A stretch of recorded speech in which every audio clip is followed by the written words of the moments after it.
ஹாஸ்பிட்டலில் படுத்துட்டு இருக்கிறதுனால நம்ம ஏதானும் தடுக்க முடியுமா? அதாவது இடி ரைடோ ஐடி ரைடியோ ஏதாவது தடுக்க முடியுமா? சிபிஐ வந்துச்சுன்னு தடுக்க முடியுமா? பாருங்க, ஆனால் இவரோடது அந்த நியூஸை கேட்டுட்டு கூட இவருக்கு பயம் அதிகமாக இருக்கும். ஏன்னா அந்த மாதிரி அவனும் அதான்டா பண்ணான், அவன் பின்னால் சிபிஐ வந்துருச்சு, என் பையன் இதை பண்ணுறான், இவன் பின்னாலே சிபிஐ வரும் அப்படின்ட்டு அவர் நினைக்கலாம் இல்லையா? இடியே வந்ததுக்கப்புறம் சிபிஐ என்ன சார் பெரிய விஷயம்? நிறையா குற்றச்சாட்டுகள் இருக்குது. அந்த குற்றச்சாட்டுகள்லாம் ரொம்ப குவிக்காக ஃபைல் பண்ணிட்டாங்கன்னா நல்லாயிருக்கும் அப்படின்னு நான் பார்க்குறேன். கூடிய சீக்கிரம் ஒரு ரைடில் மாட்ட போகிறாருன்னு சொல்ல வரீங்க? கண்டிப்பாக அதுதான் நெக்ஸ்ட் உங்களுக்கு. சரி, இவர் மாட்ட போகிறாரு. 2G வழக்கம் மறுபடியும் தூசி தட்டி எடுத்துக்கிட்டு இருக்கிறதா தகவல் வந்திருக்கு. ஐயா, டிஎம்கேக்கு வந்து ஏகப்பட்ட பேர் லைனில் இருக்கிறாங்க. இங்கே ஒரு பொம்மை முதல்வர் இருக்கிறார், அதுவும் தெரியும் எனக்கு. ஏன்னா இங்கே கூட உங்களுக்கு வந்து அதிகாரத்தில் உண்மையான அதிகாரம் யார் கையில் இருக்குது அப்படிங்கிறது தெரியல. 3 சென்டர்ஸ் இருக்குது. அந்த 3 சென்டர்ஸ் எனக்கு தெரியும், நான் அதை சொல்ல விரும்பலை. முதல்வருக்கு, இங்கே இருக்கிற முதல்வருக்கு டிஎம்கேக்கு பயங்கரமான நெருக்கடி இருக்குது இப்போது. அதனால் இந்த மாதிரி வழக்குகள், அனிதா ராதாகிருஷ்ணன் வழக்கு வரும், இவருடைய வழக்கு வரும், ராஜகண்ணப்பனுடைய வழக்கு வரும், பல்வேறு விஷயங்கள் இப்போ ஒவ்வொன்றா தொடர்ச்சியாக வந்துக்கிட்டே இருக்குது. ப்ராபபிளி இந்த 2026 தேர்தல் நெருங்க பாரதிய ஜனதா கட்சி அரசு, மத்திய அரசு இது எல்லாத்தையும் முடுக்கி விடுவாங்க அப்படிங்கிறதான் நான் நினைக்கிறேன்.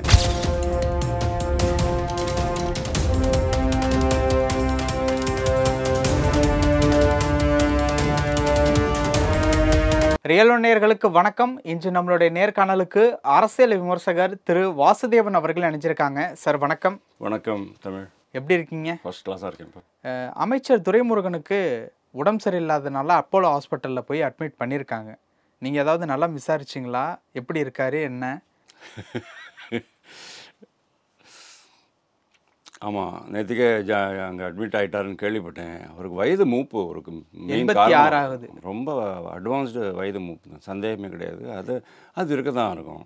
ஆனால் எனக்கு என்ன தோன்றது, அவர் இன்னும் கொஞ்ச நாள் கூட நல்லா இருந்திருக்கணுமா இருக்கும். ஏன்னா இந்த நடுவில் ஒரு இடி ரெய்டு வந்தது பார்த்தீங்களா, அவங்களுடைய இதில் காலேஜஸ்லலாம், அவருடைய பையனுடைய காலேஜ் வீட்டில் வரைக்குமே பையனை விரட்டிகிட்டே வந்துட்டாங்க, வீட்டிலலாம் வந்தது. அதில் ப்ராபபிளி அவருக்கு கொஞ்சம் ஆரோக்கிய குறைவு கூடுதலாக ஆயிருக்குங்கிற மாதிரி தான் நான் பார்க்குறேன். யாருக்குமே நீங்கள் பாருங்கள், வீட்டில் போலீஸ் வந்துருச்சு அப்படின்னு சொன்னாலே நம்மளுக்குலாம் ஒரு பதட்டம் ஏற்படும். உடம்புல வந்து பலவிதமான ஒரு ரசாயன மாற்றங்கள்லாம் ஏற்படும். அது உள்ளுக்குள்ளே மறைஞ்சிருக்கிற அந்த வியாதிகளெல்லாம் இருக்குது இல்லையா, அந்த சமயத்தில் வெளியில் வர ஆரம்பிச்சிடும். ஏன்னா தடுப்பு சக்தி கம்மியாகிடும், பதட்டம் வரும், பயம் வரும், என்ன ஆக போகிறதோ அப்படின்ட்டு நம்மளால் பிளான் பண்ண முடியாது. அந்த சமயத்தில் இந்த தடுப்பு சக்தி குறையும் போது ஆட்டோமேட்டிக்கலி இந்த இதெல்லாம் வர ஆரம்பிச்சிடும். அதனால ஒரு சடன்லி ஒரு உடல்நலக் குறைவு, வயசு காரணம்னு நான் சொல்கிறேன். வயசு எப்போ வேணாலும் யாருக்கு வேணாலும் எது வேணாலும் ஆகலாம். ஏன்னா நம்ம கையில் இல்லை, அதெல்லாம் டிஎன்ஏலேயே இருக்குது. ப்ளஸ் நம்ம பூர்வ ஜென்ம புண்ணியம் பாவம் இதெல்லாம் நம்ம சொல்கிறோம், அதெல்லாம் இருக்குது. ஆனால் எனக்கு என்ன தோன்றது, அவருக்கு வந்து அவர் ஹாஸ்பிட்டலில் போய் படுத்துக்கிட்டதுனால ஓகே, அவர் இன்ஃபேக்ட் அது நியாயமாகவே அவர் ஹாஸ்பிட்டலில் படுத்துக்கணும், சிகிச்சைக்காக போகிறாருன்னா சொன்னால் நல்ல சமாச்சாரம் தான், நான் வெல்கம் பண்ணுறேன். அதில் எந்த சந்தேகமும் கிடையாது.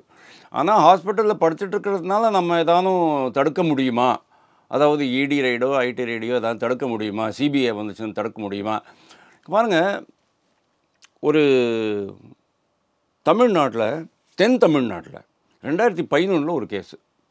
அதாவது இந்த ரேர் எர்த் அப்படின்னு சொல்லுவாங்க தெரியுமா, அதாவது இந்த மணல்லையே கடல் மணல் இருக்குது இல்லையா, தோரியம் அப்படின்னு ஒன்று கிடைக்கும். அதுலேயே இன்னொரு 4-5 விதமான மண்கள் கிடைக்கும். அந்த மண்ணெல்லாம் கடல் மணலை மொத்தமாக அள்ளிக்கிட்டு போய் அதை வந்து தரம் பிரித்து இதெல்லாம் செப்பரேட் பண்ணிவிடுவாங்க. அது ரேர் எர்த் அப்படின்னு சொல்லுவாங்க. அதாவது ரொம்ப கிரிட்டிக்கல் அப்ளிகேஷன்ஸுக்கு யூஸ் ஆகக்கூடிய சில தாதுக்கள் அதில் கிடைக்கும். அதில் வந்து நிறைய பேர் சம்பாதிச்சிட்டாங்க, கிட்டத்தட்ட ஒரு 5000 கோடி ரூபா வரைக்கும் சம்பாதிச்சிட்டாங்கன்னு சொல்லிட்டு ஒரு கேஸ் நடந்துகிட்ருக்கு, ரொம்ப வருஷமாக நடந்துகிட்ருக்கு. இப்போ தான் ஐ திங்க் 2 days பேக் தான் இதில் சுப்ரீம் கோர்ட்டில் பாருங்கள் 13 வருஷத்துக்கு அப்புறமா அந்த கேஸ் வருது. 14 வருஷம், 2025 ஆகிட்டே 14 வருஷத்துக்கு அப்புறம் அந்த கேஸ் வரும்போது நீங்கள் பாருங்கள், என்ன தடயங்கள் உங்கள்கிட்ட இருக்கும் சார், சொல்லுங்கள் பார்க்கணும்.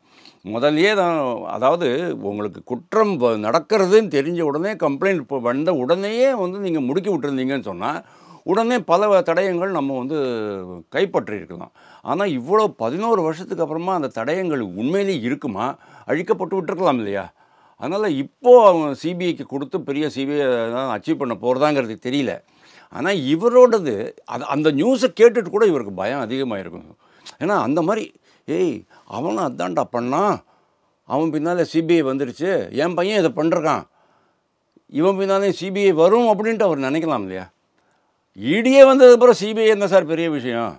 இப்போ இடியே வந்தாச்சு. அதனால இன்னும் அதாவது சுப்ரீம் கோர்ட்டு கூட இதுக்கு ஃபேவரபுளாக வந்து ஆக்ஷன் எடுக்க ஆரம்பிச்சிட்டாங்க.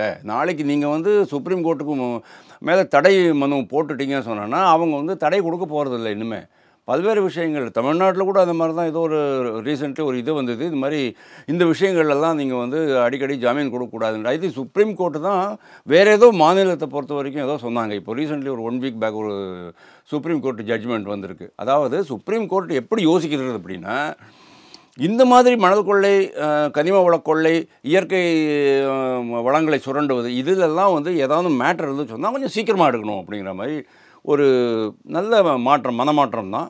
அதனால கூட இவருக்கு தான் வந்திருக்கலாமோ அப்படிங்கிறது எனக்கு தோன்றுறது. ஆல்ரெடி இவர் மேலே ஏகப்பட்ட வழக்குகள் இருக்கின்றன, நிறையா குற்றச்சாட்டுகள் இருக்குது. அந்த குற்றச்சாட்டுகள்லாம் ரொம்ப குயிக்காக ஃபைசல் பண்ணிட்டாங்கன்னா நல்லாயிருக்கும் அப்படின்னு நான் பார்க்குறேன்.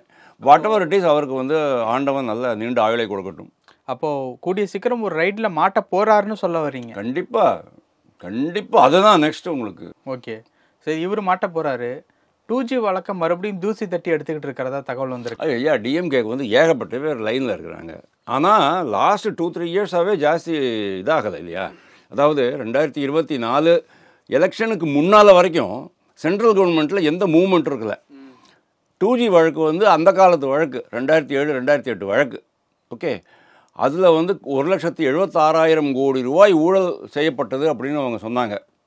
அதாவது ராய், அந்த ராய் பேர் வந்து நிதின் ராய் ஏதோ பேர் அவருக்கு, சிஏஜி ரிப்போர்ட்டு அவங்க வந்ததுக்கு அப்புறம் தான் அந்த செய்தியை பரவ விடக்கூடாது அப்படிங்கிறதுனால தான் அந்த ஜாஃபர் சேட்டு கிட்ட சொல்லி நீங்கள் வந்து வேறு ஏதோ போராட்டம் நடத்துங்கன்னு சொல்லிட்டு கருணாநிதி, இவர், ஏ ராஜா 3 பேரும் பேசின மாதிரி அந்த ஆடியோலாம் வெளியில் வந்தது. ஞாபகம் இருக்கா? அதில் ஜாஃபர் சேட் கூட இருக்கார் அப்படிங்கிறது தெரியுது. டிஎம்கே பண்ணுற எல்லா தில்லாலங்கடிகளும் இப்போ வெளியில் வந்தாயிடுச்சு. அதனால் இன்னுமே அவங்க ஒன்றும் பண்ண முடியுமா அப்படிங்கிறது எனக்கு தெரியல. ஏன்னா அவங்களுடைய அந்த டெக்னிக் இருக்குது பார்த்தீங்களா, மடை மாற்றுவது, திசை திருப்புவது, பொய் சொல்லி தப்பிச்சுக்கிறது. அதாவது இந்த இது கூட இருமொழி கொள்கைகள் கூட பொய் சொல்லி தானே தப்பிக்கிறாங்க. அவங்க எப்படி பொய் சொல்கிறாங்க? மும்மொழி கொள்கை ஒத்துக்கலைன்னு சொன்னோன்னா நீங்கள் வந்து பணம் கொடுக்க மாட்டீங்களா? அந்த மாதிரி சொல்லவே இல்லை அமைச்சர். ஓகே, நான் அதுக்கப்புறமா வரேன், இந்த மேட்டரை முடிச்சுட்றேன். நான் இந்த 2G வழக்கில் வந்து சுப்ரீம் கோர்ட்டே உங்களுக்கு வந்து 122 லைசன்ஸஸை கேன்சல் பண்ணிருக்காங்க. இந்த மாதிரி மடை மாட்டுக்கிட்டே இருந்தாங்க.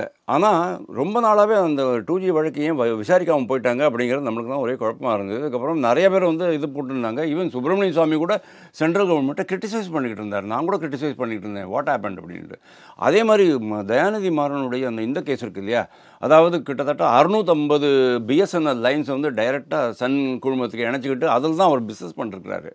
இதெல்லாம் வந்து திருட்டுத்தனம் இல்லையா? இதெல்லாம் எப்படி ஒரு நியாயமான பிஸ்னஸ் ப்ராக்டிஸ்னு நீங்கள் சொல்கிறீங்க? பிஸ்னஸ் ப்ராக்டிஸில் பெஸ்ட் பிஸ்னஸ் ப்ராக்டிஸ்னு ஒன்று இருக்குது. ஓகே, பெஸ்ட்டு பிஸ்னஸ் பிபிபி அது மாதிரி எதுவும் சொல்லுவாங்க, பெஸ்ட் பிஸ்னஸ் கோட் அது மாதிரி ஏதோ ஒன்று சொல்லுவாங்க. எல்லா ஆர்கனைசேஷன்லேயும் அது இருக்கிறது தான். ஆனால் இந்த மாதிரிலாம் கூட அவங்க பண்ணியிருக்கிறாங்க அப்படின்னு சொன்னால் ரொம்ப, அதுவும் சென்ட்ரல் கவர்மெண்ட்டில் அமைச்சராக கேபினட் அமைச்சராக இருக்கிறவர் அப்படி பண்ணிருக்காருன்னு சொன்னால் நீங்கள் இமேஜின் பண்ணி பாருங்கள், அவங்களுக்கு எந்த அளவுக்கு ஃப்ரீடம் கொடுத்து வச்சுருந்தாங்க. யார்? Sonia Gandhi, prime minister Sonia Gandhi. Prime minister Sonia Gandhi நான் சொன்னதுக்கு வந்து அவர் வந்து 2வது பொசிஷனில் தான் இருப்பார். சோனியா காந்தி தான் என்ன நம்மளை பொறுத்த வரைக்கும். நமக்கு பிரதமர் யாருன்னு கேட்டால் மன்மோகன் சிங் தானே சொல்லுவோம். மன்மோகன் சிங் தாங்க பிரதமர். மன்மோகன் சிங் தான் அஃபிஷியலாக பிரதமருக்கு மன்மோகன் சிங் தான். ஆனால் அவரை இயக்குவது வந்து இவங்க தான். அவங்க சொல்லிடுறாங்க, அவங்க என்ன வேணாலும் பண்ணிக்கிட்டு போட்டோம், நீங்கள் பாட்டுக்கு இருங்க அப்படின்னு அவங்க சொல்லிவிடுவாங்க. அதனால தான் சொல்கிறேன், எல்லா ஃபைல்ஸும் சோனியா காந்திக்கிட்ட தான் போகும். அவங்களுடைய வீடுக்கு போய் அவங்க வந்து இந்த ஃபைலை நீ சைன் பண்ண சொல்லு, இந்த ஃபைலை சைன் பண்ண சொல்லு, இந்த ஃபைலில் வேறு மாற்றம் பண்ண சொல்லு. பிரதமராக எடுக்க வேண்டிய முடிவுகள்லாம் வந்து சோனியா காந்தி அம்மா தான் எடுத்தாங்க அப்படின்ட்டு அந்த காலத்தில் குற்றச்சாட்டு இருந்தது. அது உண்மை தான். அதுக்கப்புறம் தான் அதனால தான் வந்து இவர் வந்து பொம்மை முதல்வர், பொம்மை பிரதமர் அப்படின்னு நாங்கள் சொல்லிக்கிட்டு இருந்தோம். பிரதமர் ஐயா, நீங்கள் திருப்பியும் பாருங்கள், நான் பொம்மை முதல்வர்னு வாய் தவறி தான் சொன்னேன். ஆனால் நீங்கள் உண்மையை சொல்லிட்டீங்க. இங்கே ஒரு பொம்மை முதல்வர் இருக்கிறார், அதுவும் தெரியும் எனக்கு. ஏன்னா இங்கே கூட உங்களுக்கு வந்து அதிகாரத்தில் உண்மையான அதிகாரம் யார் கையில் இருக்குது அப்படிங்கிறது தெரியல. 3 சென்டர்ஸ் இருக்குது. அந்த 3 சென்டர்ஸ் எனக்கு தெரியும், நான் அதை சொல்ல விரும்பலை. முதல்வருக்கு, இங்கே இருக்கிற முதல்வருக்கு அந்த இன்டர்வியூ எப்படி இருந்தது சார்? அது இன்டர்வியூ மாதிரியா இருந்தது? எழுதி கொடுக்குறாங்க, கேள்வி இதான் கேள்விங்கிறாங்க, இதுதான் பதில் அப்படின்றாங்க. அந்த பதில் அவர் அந்த கம்ப்யூட்டரில் பார்த்து படிக்கிறாரு. அந்த இது வரும், டிஜிட்டல் ப்ராம்ப்டரில் அப்படி வந்துகிட்டு இருக்கும், படிக்கிறாரு, அவ்வளோதான். ஒரு இயல்பான ஒரு கன்வர்சேஷன் மாதிரியே இருக்குல்ல. அதனால தான் நாங்கள் பொம்மை அப்படின்னு சொல்கிறோம். எப்போ பாருங்க, அப்பா கிட்ட வந்து கேள்வி கேட்குறாங்க, ஒரு பதில் சொல்கிறாரு, அந்த மாதிரியான ஒரு நிலைமையில தானே போய் திருப்பி என்ன சொன்னீங்க நீங்கள்? அப்பா அப்படிங்கிற பாருங்க, என்னங்க என்ன சார் அப்பாவுக்கு இப்பாலாம் நீங்கள் பேச அவர் அப்படி தானே சார் சொல்கிறாரு? அப்படி இல்லைங்க ஐயா. பெரியாருக்கே தந்தைங்கிற பட்டத்தை கொடுத்ததை நான் எதிர்க்கிறேன். அப்பா வேற. நீ தாயா என்ன வேணால் யார் வேணாலும் சொல்லிக்கலாம். எல்லா பெண்களையும் நீங்கள் தாயாக சொல்லிக்கலாம் சார். நதிகளை தாயாக சொல்லிக்கலாம், மலைகளையும் நீங்கள் தாயாகவே சொல்லிக்கலாம், சமுத்திரத்தை தாயினே சொல்லிக்கலாம். தாய் வேற, தந்தை வேற. தந்தையிலிருந்து தான் ஜீவ அணு வருது. அதனால் ஒரு சின்ன குழந்தை சார், நீங்கள் வந்து போகிற மரம்லாம் அப்பான்னு சொல்லிக்கிட்டு இருந்தேன்னா குழந்தைய அவங்க அம்மா போட்டு அடிப்பாங்க, தெரியுமா உங்களுக்கு? எந்த குழந்தையும் இன்னொருத்தர அப்பான்னு சொல்லாது. தாய் தந்தையருடைய அந்த உருவம் இருக்குது இல்லையா, அந்த பிம்பம் இருக்குது பாருங்கள். அந்த பிம்பம் வந்து சப்கான்ஷியஸ் மைண்டுக்கு போயிருக்கும் குழந்தைக்கு. ஃபஸ்ட்டு பார்க்குறது அம்மா, அதுக்கப்புறமா வந்து அப்பான்னு சொல்லி இன்ட்ரொடியூஸ் பண்ணுறாங்க. அதுக்கப்புறம் தான் அந்த குழந்தைக்கே தெரியுதான் அப்பா போட்டிருக்கு அப்படின்ட்டு. ஆனால் அந்த ஸ்பரிசம், அதாவது தொடர்றது, அந்த அந்த உடலுடைய இது வெப்பம், இதெல்லாம் சேர்த்து மனசில் சப்கான்ஷியஸ் மைண்டில் அந்த உருவம் அந்த குழந்தைக்கு மனசை பதிஞ்சு போயிடும். அது பதிஞ்ச பிறகு அது மாறவே மாறாது. இன்னொருத்தரை அந்த இடத்துல கொண்டு வந்து வைக்க முடியாது அதுக்கு. அதனால் எந்த குழந்தையுமே இன்னொருத்தர் அப்பான்னு சொல்லவே சொல்லாது. ஆனால் இங்கே நடந்தது வந்து இந்த ஸ்கூலில் எந்த குழந்தைகள்கிட்ட ஒரு ட்ராமாவில் சினிமாலலாம் வந்து டயலாக் எழுதி கொடுப்பாங்க, நம்ம சொல்கிறது இல்லையா அதெல்லாம். அதே மாதிரி அந்த குழந்தை ட்ராமா போட்டுட்டு சொல்லியிருக்குது, இந்த மாதிரி சொல்லுமா அப்படின்ட்டு சொல்லி கொடுத்துருக்காங்க, அவ்வளோதான். அதுக்காக போகிறவங்க வரவங்கெல்லாம் அப்பான்னு சொல்லிகிட்டு இருக்கிறதெல்லாம் தமிழ் கல்ச்சரே கிடையாது. அண்ணனா என்னோட முதல்வர் அவர்கள் சொல்கிற ஒரு திட்டத்தை நான் அண்ணனா இருந்து செயல்படுத்துவேன் அப்படின்னு சொல்லிட்டு உதயநிதி அவர்கள் சொல்லியிருக்காங்களே நேற்று. அண்ணனாங்கிறது வேறு விஷயம். எல்லாருமே அண்ணா. அப்படி பார்த்தோன்னா அண்ணாமலை, அண்ணா பேரை வச்சுக்கிட்டு இருக்கிற அண்ணாமலையே எல்லாருமே அண்ணன் தான் கூப்பிடுறாரு. அதெல்லாம் ஓகே சார். இந்த அப்பா மட்டும் நீங்கள் என்ன சொல்லாதீங்க சார், தயவு செஞ்சு. ரொம்ப எனக்கு பிடிக்கவே மாட்டேங்கிறது சார். இதெல்லாம் வந்து ஒரு ஆர்டிஃபிஷியலாக, அதாவது இது ஒரு கட்டமைப்புங்கிறது தெரிஞ்சுட்டு கூட அதையே நான் வந்து ஒரு பெருமையாக நினைக்கிறேன்னு சொன்னேன்னா அப்புறம் நான் என்ன சார் பண்ணுறது? What kind of a mentality is this? இது தொடர்பாக போக்குவரத்து துறை அமைச்சர் சிவசங்கர் அவர்கள் சொல்லும்போது என்ன சொல்கிறாருன்னா, ரொம்ப எமோஷ்னலாக சொல்லப்படக்கூடிய ஒரு வார்த்தையை ஏன் கிண்டல் பண்ணுறீங்க அப்படின்னு. எமோஷ்னலாக சொல்லக்கூடிய வார்த்தை இல்லை, எமோஷ்னலாக சொல்லக்கூடியது அண்ணன், அம்மா. நான் கூட கடையில் காய்கறி வாங்கும்போது போய்ட்டு அம்மா எவ்வளோம்மா ஆச்சுன்னு தான் கேட்பேன் நான். அது அம்மா, அது ஒரு எமோஷ்னல் தான். ஏன்னா அவங்களுக்கு அந்த மரியாதை கொடுக்கணும். அவங்களுக்கு அவங்க பேர் தெரிஞ்சிருந்தால் கூட அந்த இடத்துல எமோஷனல் தான். நம்ம அதை ஒரு கனெக்ட் கொடுக்குறோம், அவ்வளோதான். ஆனால் அப்பாங்கிறதுலாம் ஒரு கனெக்ட் கிடையாது. ஓகே, தேசத்தந்தைன்னு சொல்லிருக்கிறாங்க. தேசத்திற்கு தந்தை, அதாவது தேசங்கிறது வந்து ஒரு இண்டிவிஜுவல் வராது. ஆனால் அது இண்டிவிஜுவலுக்கு தந்தை அப்படின்னு வரும்போது அது வேறு மாதிரி பல்வேறு மீனிங்ஸ் எல்லாம் வரும், அர்த்தங்கள் வரும். அதனால் நீங்கள் அதை சொல்லக்கூடாது. அதனால் நீங்கள் நடுவில் அதை நீங்கள் கேட்டீங்க, அதுக்காக நான் அந்த எக்ஸ்ப்ளனேஷன் பண்ணுறேன்.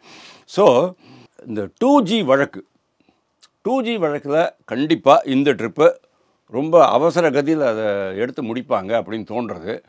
அதில் ஆல்ரெடி அவங்க மேலே ஏன்னா இது வந்து காங்கிரஸ் கட்சி தான் பண்ணிது. அதுவும் பாருங்கள், நீங்கள் மோடி ஒன்றும் பண்ணலைங்க. இதுக்கு மோடி ஒன்றுமே பண்ணல 10 வருஷமாக வந்ததுக்கு பிறகு. அவங்கள மினிஸ்ட்ரியிலேருந்து தூக்கினது காங்கிரஸ் கட்சி, அவங்க மேலே வழக்கு போட்டது காங்கிரஸ் கட்சி, சிபிஐ விட்டது காங்கிரஸ் கட்சி, எல்லாமே காங்கிரஸ் தான். ஆனால் அவங்க கூட தான் இன்றைக்கி இவங்க சேர்த்து உட்காந்துருக்குறாங்க, அவங்க கூட தான் ஒரே தட்டில் சாப்பிட்டுட்டு இருக்கிறாங்க. ஆனால் இந்த ட்ரிப்பு நரேந்திர மோடிக்கு என்ன ஒரு நிர்பந்தம் அப்படின்னு சொன்னால், இந்த மாதிரி வழக்குகள் அவர் திருப்பி சொல்கிறாரு. யாரெல்லாம் ஊழல் செய்தார்களோ, டெல்லியில் கூட தானே சொன்னாங்க. ஆம் ஆத்மி கட்சி தோத்துட்டு இவங்க ஜெயிச்சது பிறகு அந்த பதவியேற்பு இன்றைக்கி நாளை தான் பதவியேற்பு, அந்த வெற்றி விழா கொண்டாட்டத்தில் அவர் சொல்கிறாரு, எவ்வளோ ஊழல் பண்ணிருக்காங்கங்கிறத நாங்கள் போன உடனே எடுக்க ஆரம்பிச்சிருவோம். யாரெல்லாம் ஊழல் பண்ணிருக்காங்க, எவ்வளோ ஊழல் பண்ணிருக்காங்க, எவ்வளோ பணம் அவங்க வந்து சுரண்டிருக்காங்க, அந்த பணத்தெல்லாம் அவங்கள்ட்ட வாபஸ் வாங்கி மக்களுக்கு கொடுப்போம். உடனே நீங்கள் 15 லட்சம் ஆரம்பிக்காதீங்க. ஒரு எக்ஸாம்பிள் தான் அது. அதை வந்து கவர்மெண்ட் கஜானாக்கு வந்துடும் அது, அந்த அளவுக்கு சொல்லிருக்கிறாரு. அப்போ இது விட்டுருவார் அவர்? ஏன்னா நாடையே உலுக்கிய ஒரு மிகப்பெரிய சம்பவம் சார் அது. இந்த 2Gங்கிறது 1,76,000 கோடி ரூபான்னா சாதாரண சமாச்சாரம் இல்லை சார். தமிழ்நாடு பட்ஜெட்டில் பாதி பட்ஜெட்டு, பாதிக்கு மேலே பட்ஜெட்டு, 3 லட்சம் தானே இவங்க பட்ஜெட்டு, அது 1,76,000 கோடி அப்படின்னா நீங்கள் இமேஜின் பண்ணி பாருங்கள். அதனால் அது ஒரு மிகப்பெரிய பூதாகாரமாக டிஎம்கேக்கு பயங்கரமான நெருக்கடி இருக்குது இப்போது. அதனால் இந்த மாதிரி வழக்குகள், அனிதா ராதாகிருஷ்ணன் வழக்கு வரும், இவருடைய வழக்கு வரும், ராஜகண்ணப்பனுடைய வழக்கு வரும், பல்வேறு விஷயங்கள் இப்போ ஒவ்வொன்றா தொடர்ச்சியாக வந்துக்கிட்டே இருக்குது.